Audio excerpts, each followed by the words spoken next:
मेरा कल का ही टॉपिक है जिसे मैं कंटिन्यू कर रही हूँ। न्यूक्लियस और न्यूक्लियस का स्ट्रक्चर, न्यूक्लियस के फंक्शन था मेरा कल के टॉपिक में। आज जो मैं पढ़ाऊंगी आपको न्यूक्लियर पोर कॉम्प्लेक्स और इसके अंदर मिलने वाला जितना भी मटेरियल है क्रोमोसोम्स के रिगार्डिंग, क्रोमोसोम क्रोमेटिन, क्रोमोसोम्स और न्यूक्लियोसोम, वो सब हम आज इसमें पढ़ेंगे। तो न्यूक्लियर पोर कॉम्प्लेक्स की जो स्ट्रक्चर होती है, न्यूक्लियस है, न्यूक्लियस के चारों तरफ न्यूक्लियर मेम्ब्रेन होती है और न्यूक्लियर मेम्ब्रेन में ही न्यूक्लियर पोर प्रेजेंट रहते हैं, जिसे छिद्र बोलते हैं। न्यूक्लियस केंद्रक छिद्र प्रेजेंट रहते हैं न्यूक्लियर मेम्ब्रेन में। ठीक है, तो न्यूक्लियर मेम्ब्रेन में जगह जगह पर पोर प्रेजेंट होते हैं, जिसे न्यूक्लियर पोर कॉम्प्लेक्स कहते हैं। न्यूक्लियर पोर कॉम्प्लेक्स का जो वर्क होता है, मटेरियल को इन एंड आउट करने का वर्क होता है और नॉन पोलर मॉलिक्यूल्स को इन एंड आउट करने का वर्क होता है, पोलर मॉलिक्यूल्स को नहीं कर पाते। ठीक है, nuclear pore complex are only channel through which small polar molecules को आउट और इन करने का काम करते हैं ये। तो small polar molecules, ion, macromolecules, ये न्यूक्लियस में ट्रेवल कर पाते हैं। Nuclear pore complex is an extremely large structure with a diameter of about 120 nanometer. Nuclear pore complex एक बड़ी स्ट्रक्चर होती है, क्योंकि पोर दिखाई देते हैं, लेकिन अगर इसे डीपली देखा जाए तो एक लार्ज स्ट्रक्चर के रूप में दिखाई देती है ये आपको, जो लगभग 120 नैनोमीटर के डायमीटर में एरिया में फैली हुई होती है। ठीक है, and an estimated molecular mass approximately 125 million Dalton. जो इसका मॉलिक्यूलर मास होता है वो लगभग 125 मिलियन डाल्टन होता है। About 30 times the size of the ribosome. इसका जो मॉलिक्यूलर मास होता है वो ऐसा होता है कि अगर आप 30 टाइम राइबोसोम के 30 टाइम्स का एक साइज मॉलिक्यूलर मास पोर का होता है। ठीक है, तो in vertebrate the nuclear pore complex is composed of 50 to 100 different protein.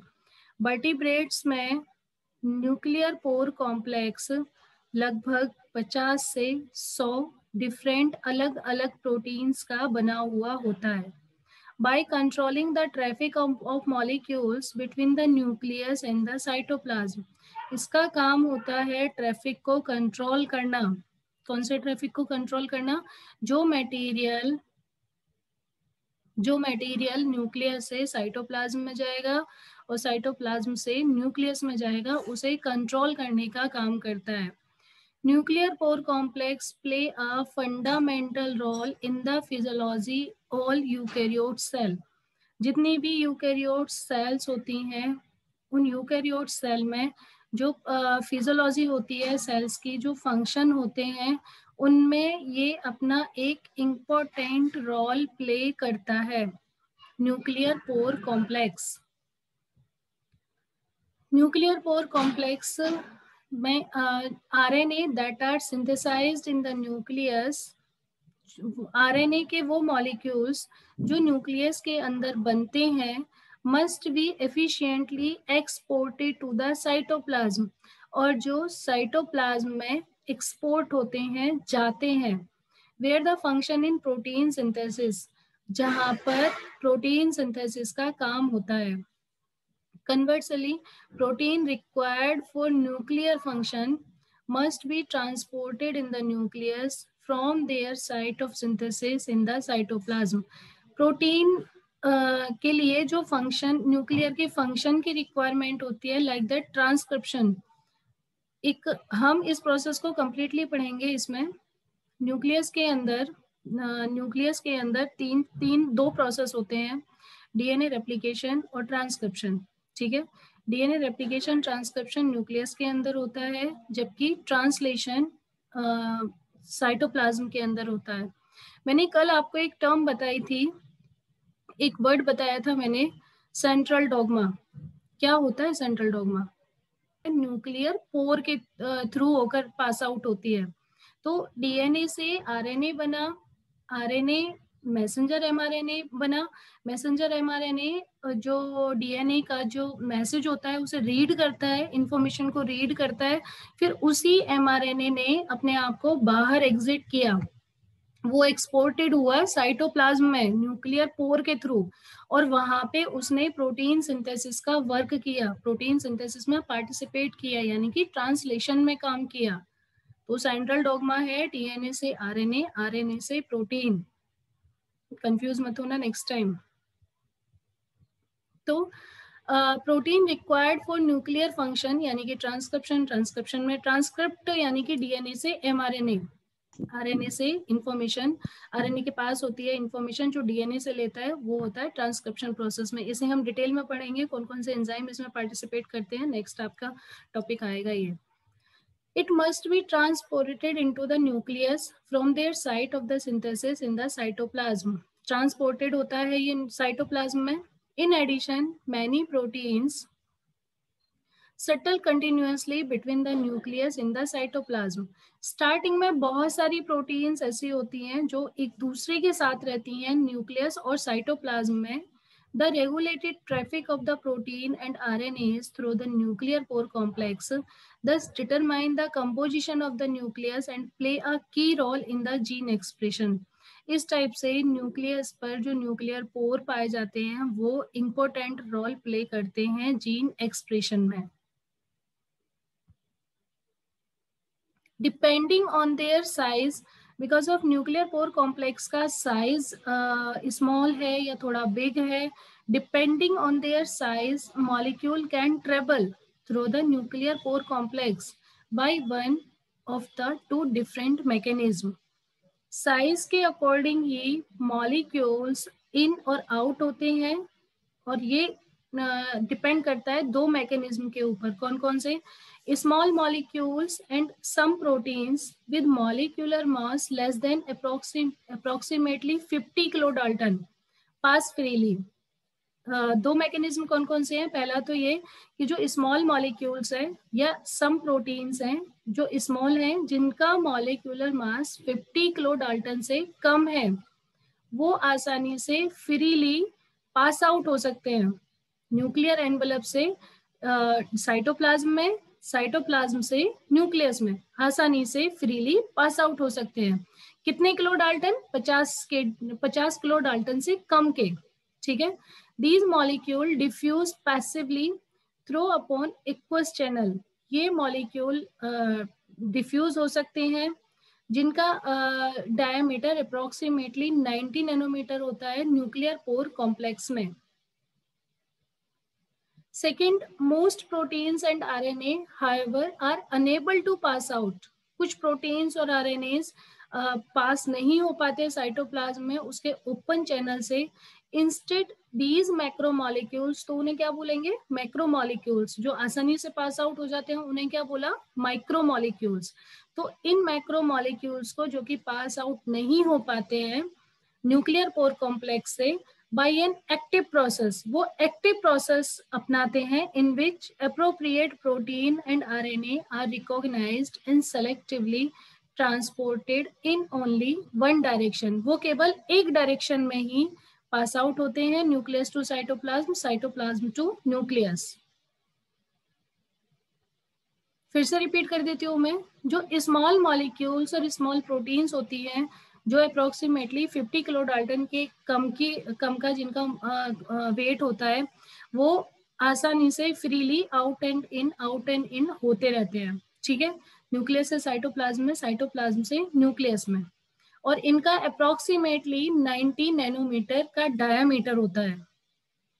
लेकिन जो मॉलिक्यूल्स बड़े होते हैं, जो आरएनए, जो मोस्ट लार्ज आरएनएज और प्रोटीन्स होते हैं, वो एक ही डायरेक्शन में पास आउट हो सकते हैं, फ्रीली पास आउट नहीं हो सकते. उनके लिए केवल एक ही डायरेक्शन होती है, न्यूक्लियस टू साइटोप्लाज्म या cytoplasm to nucleus.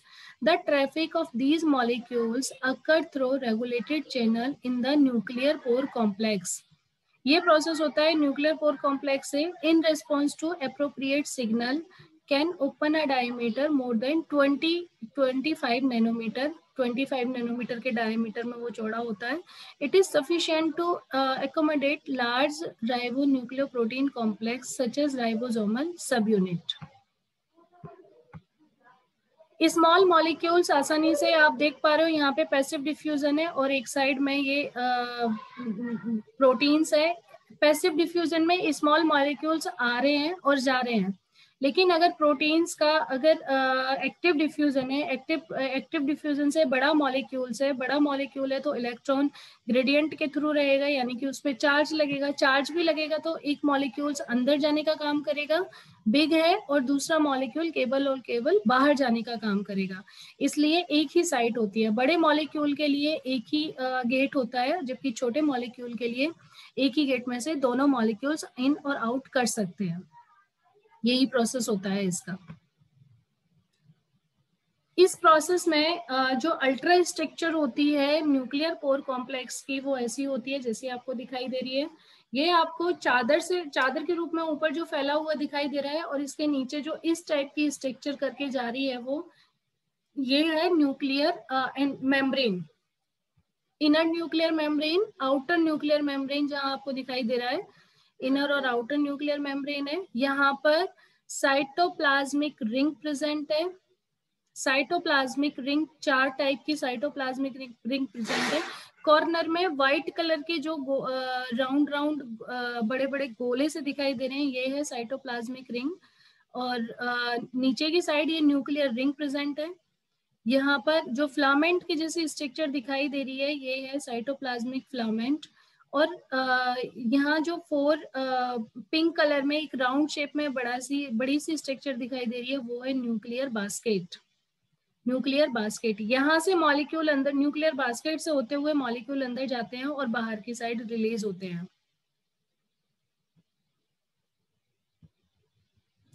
Model of the nuclear pore complex. The complex consists of an assembly 8 spoke attached to the ring on the cytoplasm and nuclear side of the nuclear envelope. 8 spoke ring present होती हैं इसमें. 8 spoke ring कौन कौन सी है? 1 2 3 4. जो white colour की ring है उन्हें काउंट करना, वो आपको 8 मिलेंगी.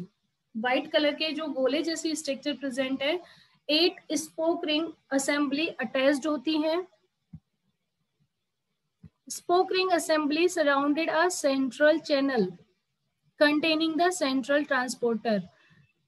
ये सेंट्रल ट्रांसपोर्टर आपको दिखाई दे रहा होगा सेंटर में, ये इससे अटैच्ड रहती हुई दिखाई दे रही है. Cytoplasmic filament extend from the cytoplasmic ring. Cytoplasmic filament ऊपर की साइड जो एक थ्रेड की जैसी स्ट्रक्चर है ब्लू कलर में, वो साइटोप्लाज्मिक फिलामेंट्स है. Filament forming the nuclear basket. Cytoplasmic filament ऊपर की साइड में तो फैली हुई स्ट्रक्चर दिखाई दे रही है, लेकिन नीचे की साइड में यही साइटोप्लाज्मिक फिलामेंट एक बास्केट रिंग बनाती हुई दिखाई दे रही होगी.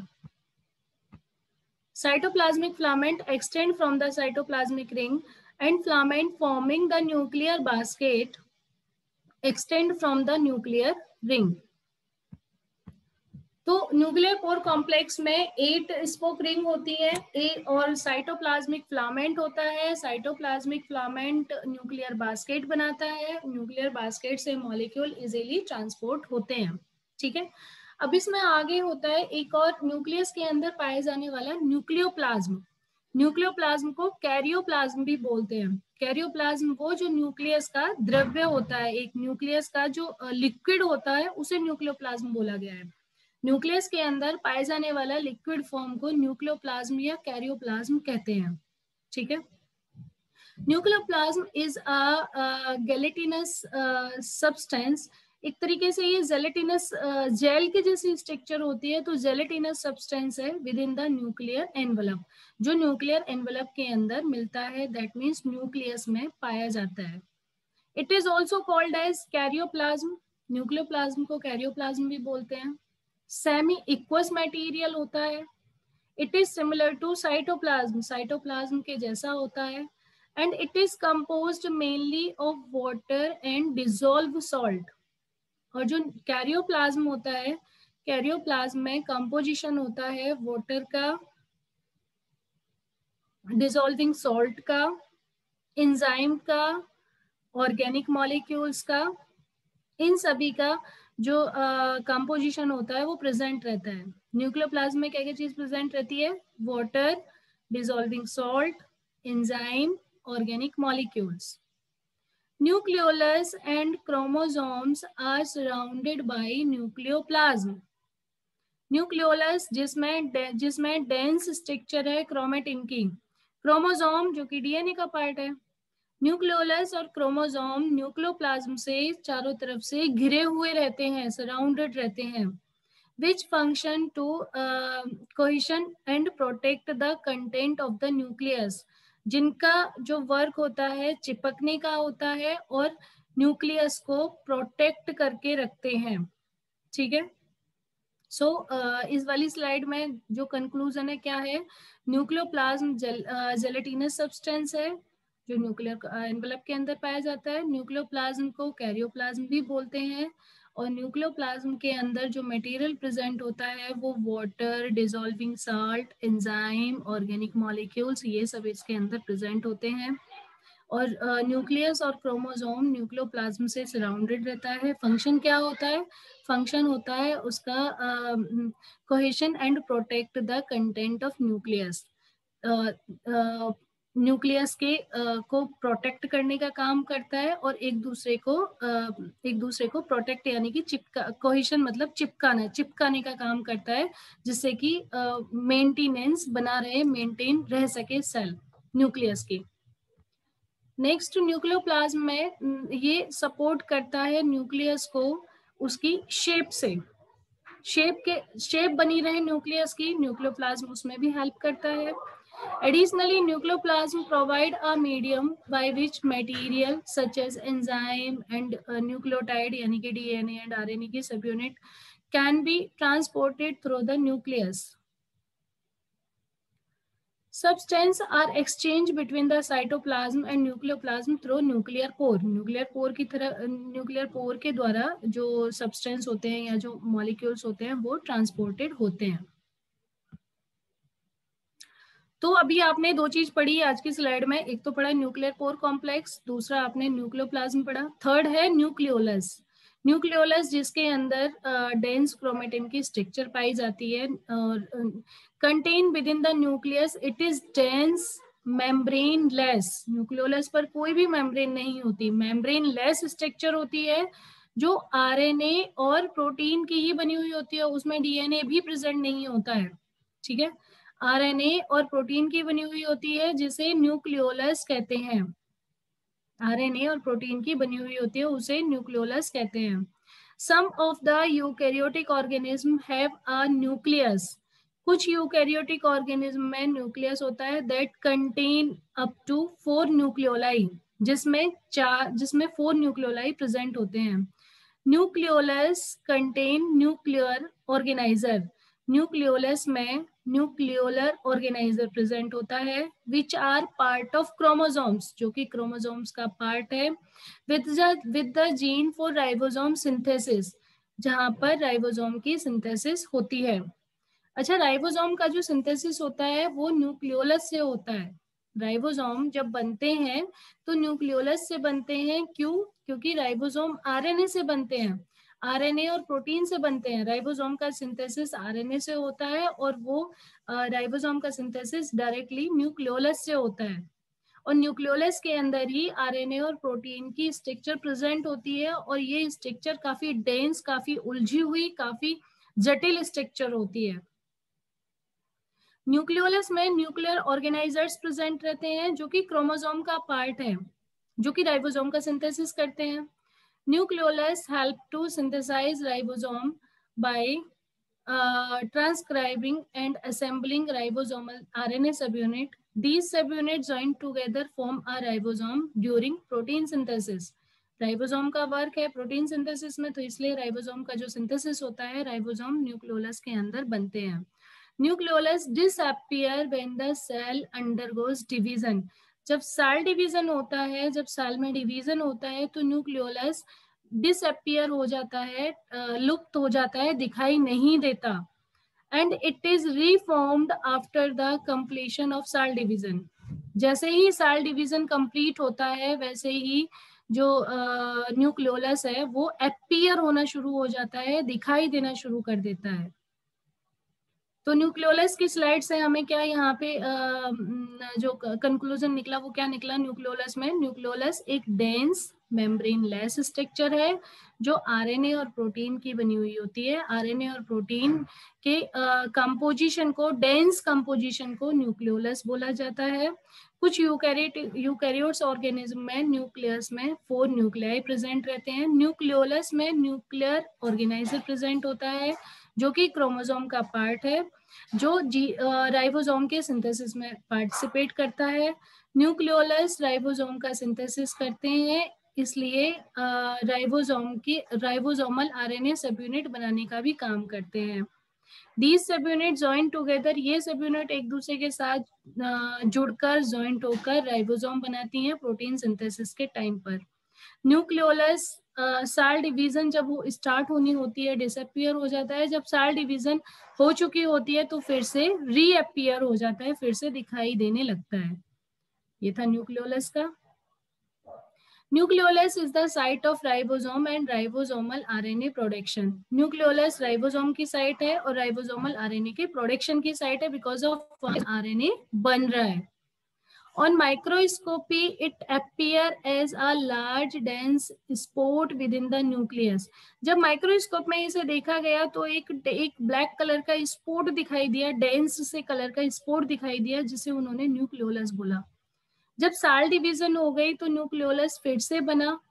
When chromosome are brought together into nuclear organizing region, जब क्रोमोसोम एक दूसरे के साथ अटैच हुए न्यूक्लियर ऑर्गेनाइजिंग रीजन में during cell division nucleolus disappear. जब सेल डिवीजन होती है तो न्यूक्लियोलस डिसअपियर हो जाता है।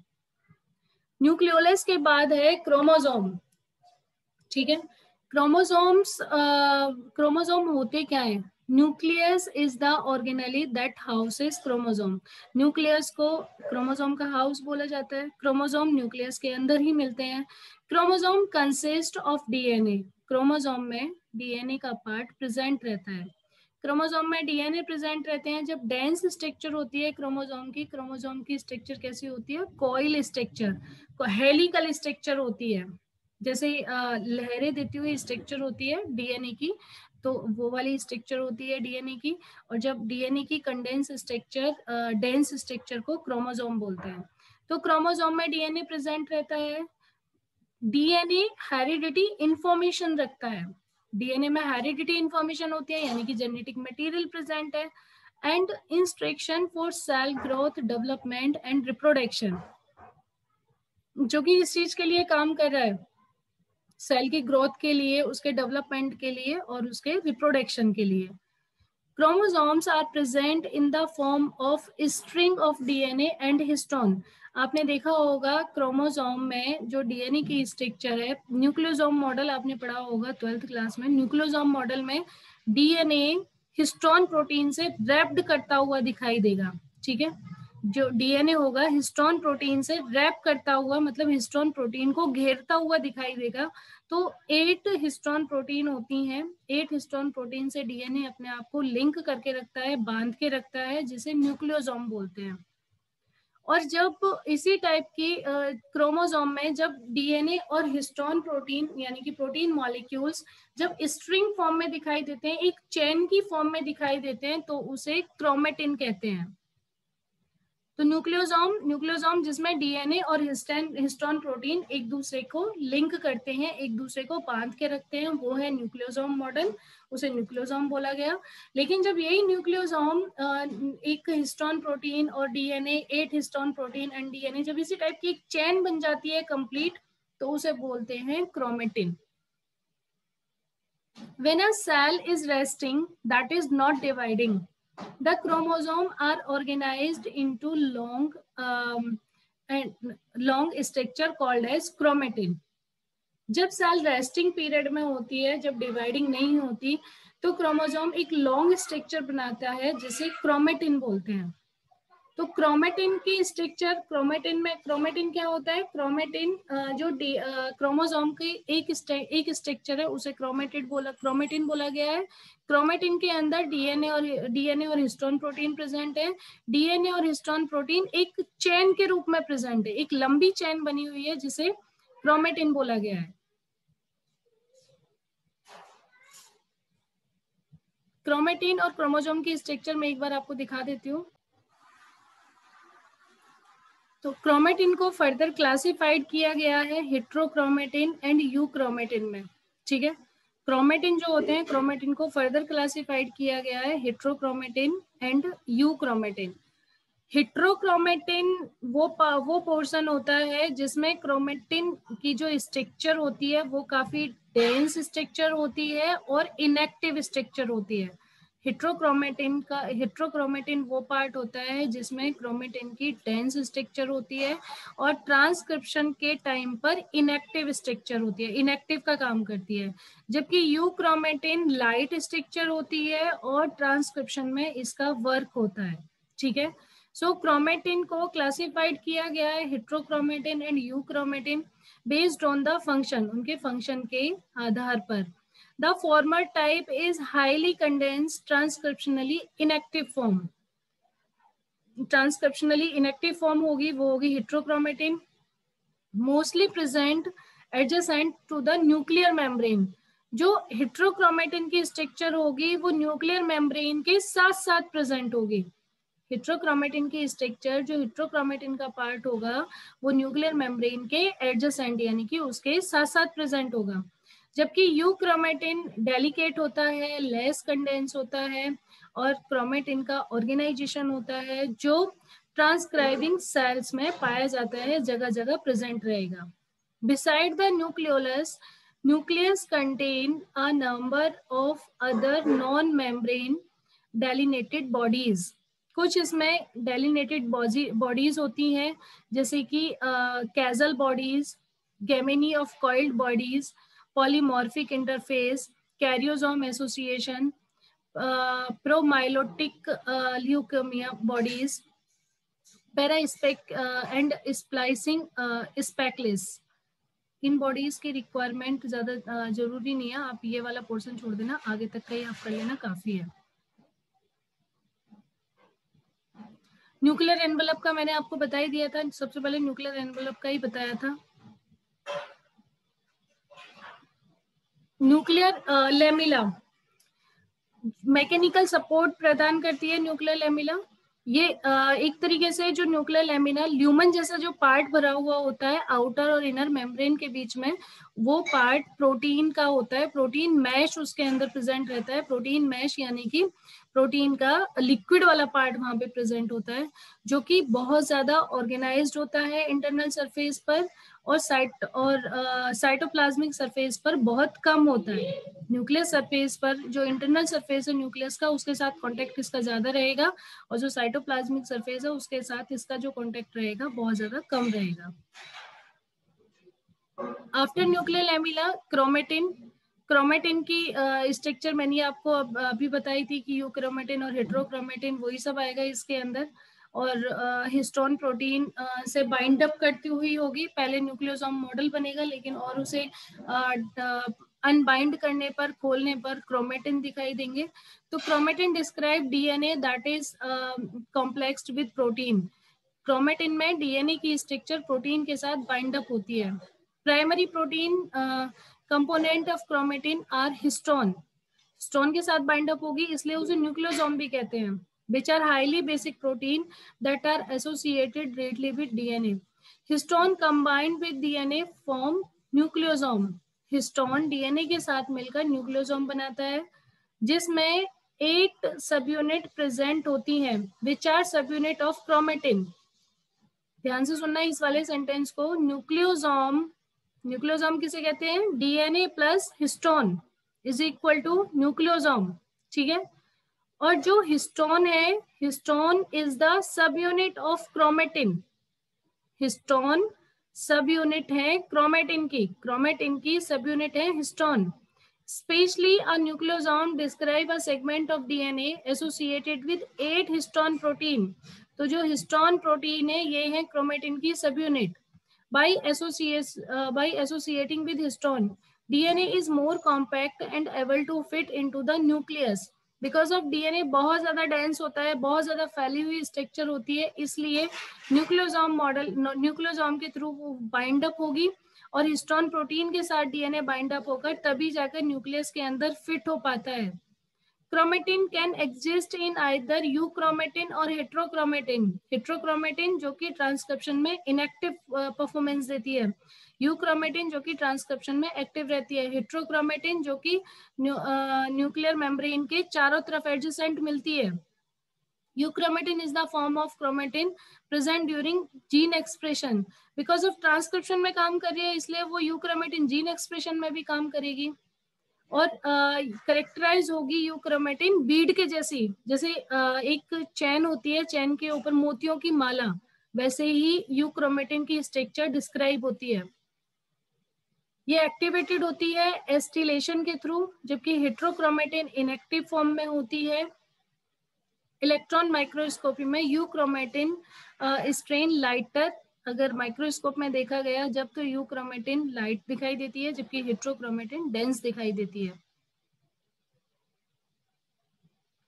अब बेसिकली बात करते हैं न्यूक्लियस का फंक्शन क्या क्या है, न्यूक्लियस क्या काम करता है. तो पहला फंक्शन तो वही होगा कि भाई जेनेटिक को ट्रांसफर कर रहा है, एक सेल से दूसरे सेल में ट्रांसफर करने का काम कर रहा है, ट्रांसक्रिप्शन का भी काम कर रहा है, ये डीएनए रेप्लिकेशन का भी काम कर रहा है ये.